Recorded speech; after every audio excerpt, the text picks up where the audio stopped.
Anthropic discovers the world's first AI-empowered cyber espionage campaign, and once again, of course, it was China. Welcome back to Cyber Attack Sundays, where I do a rapid-fire run-through of all cyber incidents from the past week. Please follow and share. Oh, and all links and sources are on Substack. Let's dive in. 3 newly disclosed Run-C vulnerabilities allow attackers to escape Docker and Kubernetes containers, bypass isolation, and gain access to the underlying host system running those workloads. The Glassworm malware campaign continues expanding by hiding malicious code in multiple Visual Studio Code extensions, OpenVSX packages, and GitHub repositories, with thousands of installs already recorded across infected developer tools. Australia imposed sanctions against hackers, bankers, and financial entities accused of laundering money to support North Korea's weapons program, aligning its measures with recent American actions. A large phishing operation is impersonating trusted hotel contacts to lure managers onto click-fix-style credential harvesting pages and deploy PureRat for remote access into hospitality networks. The UK's National Crime Agency warns men under 45 that many viral crypto investment opportunities are actually sophisticated scams designed to steal savings rather than grow them. Please stop FOMOing into things.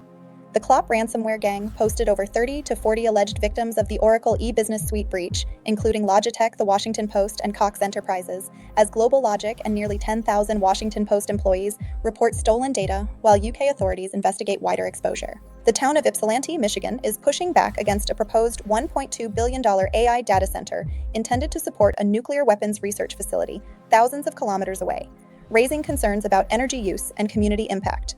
Researchers say China-aligned group UTA 0388 is running new spear phishing campaigns that use large language models and more advanced social engineering tactics to target organizations worldwide. A Russian national has pleaded guilty to acting as an initial access broker for the Yanluang ransomware group, helping the gang break into at least 8 American companies.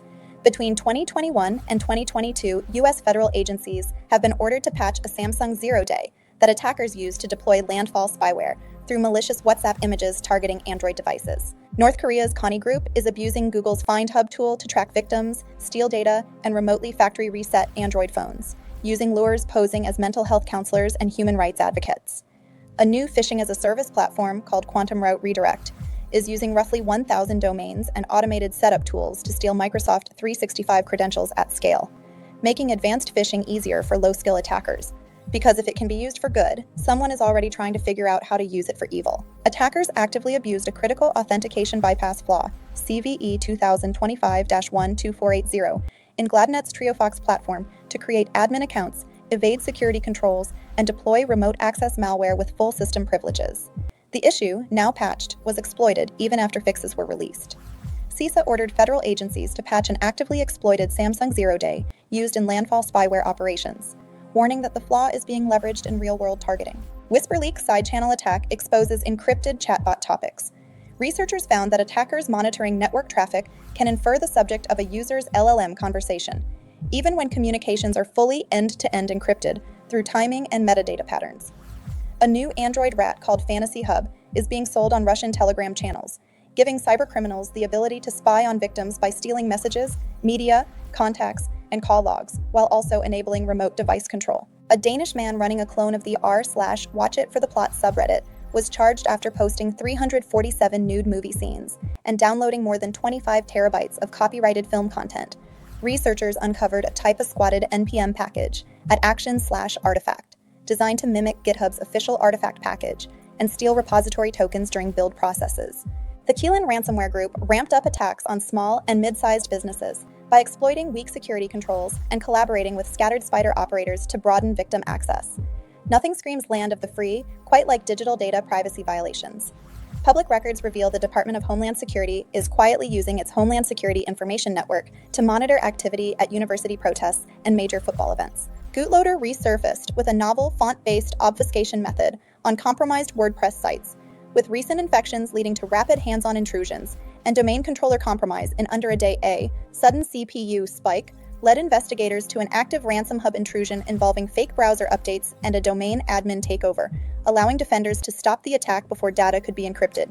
We finally have a sentence for the Chinese Bitcoin queen on trial in the UK. Turns out she is getting just over 11 years for her global investment scam. Researchers linked a new WhatsApp-delivered malware called Maverick to the earlier Coyote strain, both written in .NET and designed to intercept banking activity and target Brazil's largest financial institutions. Microsoft's latest Patch Tuesday release included more than 60 fixes, including a Windows kernel 0-day already exploited in live attacks. The Radamanthys malware-as-a-service operation was disrupted after its customers lost access to their servers, effectively halting the infostealer's ability to run. The UK government introduced sweeping cybersecurity reforms, the country's first major update since 2018, to strengthen national cyber resilience across sectors. Researchers earned nearly $500,000 for 107 confirmed vulnerabilities, submitted during the BugSwat live hacking event at the SCAL 8 conference. Google launched a major lawsuit against China-based operators of the Lighthouse phishing-as-a-service platform, which used nearly 200,000 malicious domains to run massive SMS phishing campaigns, impersonating brands like USPS and EasyPass, and targeting over 1 million victims worldwide. Australia's intelligence head warned that Chinese threat actors are actively penetrating critical national networks, sometimes successfully, to pre-position themselves for possible sabotage in the event of geopolitical conflict over Taiwan. A Washington judge declared that images captured by Flock's automated license plate recognition cameras are not exempt from disclosure, allowing anyone to request them as public records. Amazon analysts uncovered a threat actor exploiting critical zero-day flaws in Cisco ISE CVE 2025-20337 and Citrix NetScaler ADC/Gateway CVE 2025-5777 Citrix Bleed 2 to deploy custom malware against identity and network access infrastructure. CISA reported that multiple U.S. government departments had already been compromised through unpatched Cisco firewall vulnerabilities and ordered agencies to apply fixes immediately. UK pathology provider Cenovus is formally notifying healthcare partners that a 2024 ransomware attack stole patient information and caused major disruptions across London hospitals, with full breach disclosures arriving 17 months after the incident. A new investigation argues that OpenAI cannot fix Sora's rampant copyright-infringing outputs because the model was fundamentally trained on large volumes of stolen or unlicensed content, defeating the platform's own guardrails. Newly released documents show ICE intends to spend $180 million on bounty hunters and private investigators to locate undocumented immigrants across the United States. DanaBot has resurfaced with a fresh Windows targeting variant just months after Operation Endgame disrupted its infrastructure in May. And Operation Endgame resurfaced as police forces from 9 countries dismantled more than 1,000 servers powering the Radamanthys InfoStealer, Venom Rat Trojan, and the Elysium botnet Whack-A-Mole. Crazy. X's effort to migrate away from Twitter.com broke passkey and hardware key logins, trapping users in endless loops and locking many out of their accounts entirely. The Department of Homeland Security quietly kept Chicago police gang data for months, violating internal rules, while testing whether local police files could feed an FBI watch list system.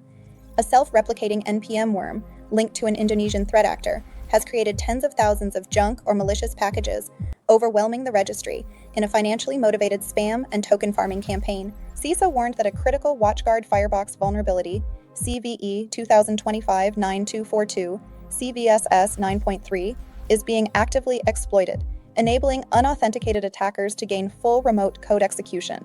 A malicious Chrome extension posing as Safery Ethereum Wallet secretly exfiltrated users' seed phrases to the Sui blockchain after being uploaded to the Chrome Web Store as a supposedly secure crypto wallet. Uhail Android-based digital photo frames contain multiple critical vulnerabilities, with some models downloading and executing malware every time the device boots.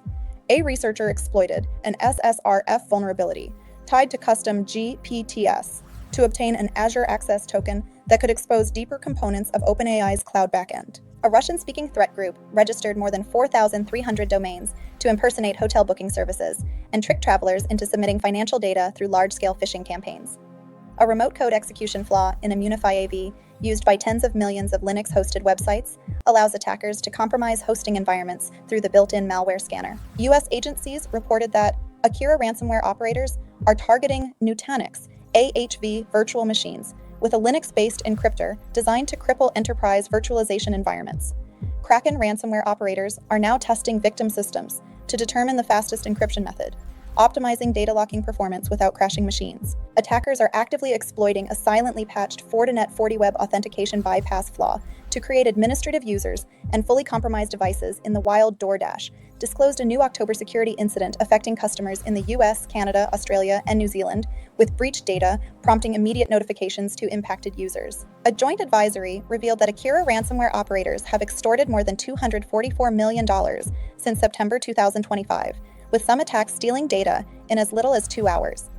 Anthropic revealed that a Chinese state-sponsored group used its Claude Code model to perform 80 to 90% of tasks in a sophisticated cyber espionage operation, leveraging agentic AI to autonomously execute attacks across roughly 30 organizations. A newly disclosed flaw in Immunify 360 allows attackers to execute arbitrary code on shared Linux servers by uploading specially crafted files. Exposing millions of hosted sites to compromise Akira ransomware operators have amassed $244 million in proceeds, while exploiting sonic wall vulnerabilities and encrypting Nutanix AHV VM disk files in highly efficient attacks. Checkout.com confirmed that Shiny Hunters breached a legacy cloud storage system and attempted extortion, but the company refused to pay and instead pledged to donate an equivalent amount to charity. Federal authorities formed a dedicated task force to dismantle Chinese scam operations, blamed for defrauding Americans of nearly $10 billion annually through crypto-based schemes. APT-42, linked to Iran's IRGC, launched a new targeted spyware operation called Spear Spectre, focused on high-value defense, political, and civil society targets. Beginning in September 2025, researchers discovered remote code execution flaws across major AI inference engines, all stemming from unsafe 0MQ usage and Python pickle deserialization, leaving widely deployed systems open to takeover. A new U.S. crackdown on large-scale crypto fraud includes a seizure warrant for Starlink satellite equipment, allegedly used to power scam compounds targeting American victims.